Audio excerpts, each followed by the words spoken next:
சின்ன கதை. 3 பைத்தியங்கள் ஒரு டாக்டரை போய், அந்த ஆஸ்பத்திரி டாக்டரை பார்த்து, நாங்கள் நல்லாயிட்டோம், எங்களை வீட்டுக்கு அனுப்புங்கன்னு சொன்னாங்க. டாக்டர் சொன்னால், நாளை காலையில் உங்களுக்கு ஒரு எக்ஸாம் வைக்கிறேன், வாப்பா, அப்புறமா முடிவு பண்ணுறேன்னு. 3 பைத்தியம் மறுநாள் காலையில் வந்தார்கள். டாக்டர் அந்த 3 பைத்தியங்களை அழைச்சிட்டு போய் இந்த காலியான தண்ணி இல்லாத ஒரு நீச்சல் குளத்தை காமிச்சு, முதல் பைத்தியத்தை குதினாராம். முதல் பைத்தியம் குதிச்சிருச்சு, காலை உடைச்சிருச்சு. 2வது பைத்தியத்தை குதினாராம், அவர் குதிச்சு கையை உடைச்சிக்கிட்டார். 3வது பைத்தியத்தை குதின்னு சொன்னாராம், அவன் இல்லை நான் குதிக்க மாட்டேன் அப்படின்னா.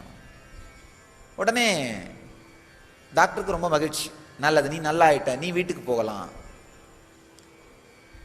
ஆபீஸ்ல வந்து அந்த 3வது பைத்தியம் கையெழுத்து போட்டுட்டு போற நேரத்தில் டாக்டர் மெதுவா கேட்கிறார், ஐயா நீங்க ஏன் குதிக்க மாட்டீங்கன்னு சொன்னீங்கன்னு நான் தெரிஞ்சுக்கலாமா? 3வது பைத்தியம் ரொம்ப பொறுமையா சொன்னாராம், உங்களுக்கு தெரியாதா டாக்டர், எனக்கு நீச்சல் தெரியாது அப்படின்னு.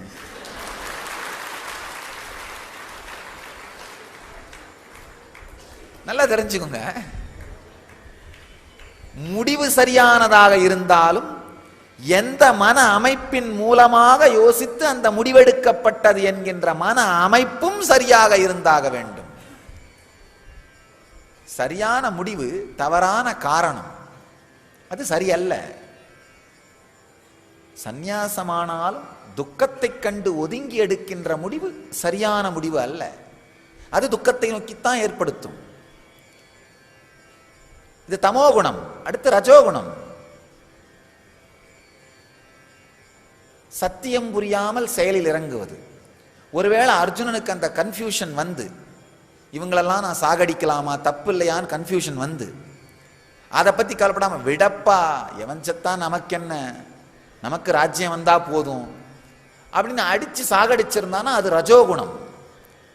ரத்தத்தின் மீது நிறுவப்பட்ட சாம்ராஜ்யம், பிணங்களின் மீது நிறுத்தப்பட்ட சிலைகள், பிணங்களின் மீது இருக்கும் சிம்மாசனம், அது ரஜோகுணம். அது என்ன ஆகும்?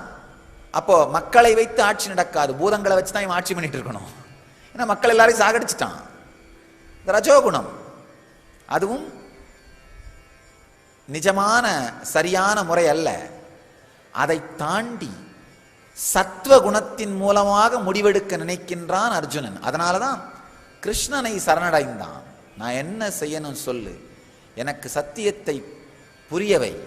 அப்ப கிருஷ்ணர் சொல்றாரு, அப்பா கவலைப்படாதே, நான் காலனாகவே இருக்கின்றேன். கிருஷ்ணன் ஒரு அவதார புருஷன் என்பதனாலே அர்ஜுனனுக்கு தெளிவை அளிக்கின்றான். நல்லா புரிஞ்சுங்க, கிருஷ்ணன் சொன்ன சத்தியங்கள், இந்த கீதை, இந்த சத்தியங்களுக்கும் கீதைக்கும் எக்ஸ்பைரி டேட் கிடையாது. நீங்க மெடிசன் பாட்டில் பார்க்குற மாதிரி எக்ஸ்பைரி டேட் கிடையாது. அதனால இன்னைக்கும் இந்த சத்தியங்களை ஆழ்ந்து படித்தால், ஆழ்ந்து உள்வாங்கினால், இன்றும் அர்ஜுனனுக்கு தந்த அதே தெளிவை நமக்கு தருவதற்கு கிருஷ்ணன் காத்து கொண்டிருக்கிறான். நமக்கெல்லாம் மீண்டும் மீண்டும் அந்த சத்தியம் உணர்த்தப்பட வேண்டும் என்பதற்காக கிருஷ்ணன் காத்து கொண்டிருக்கிறான்.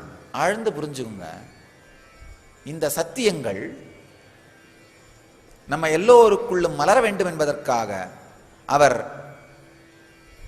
நமக்காக இதை மீண்டும் மீண்டும் பல வடிவங்களில் ஒலித்துக் கொண்டே இருக்கின்றார்.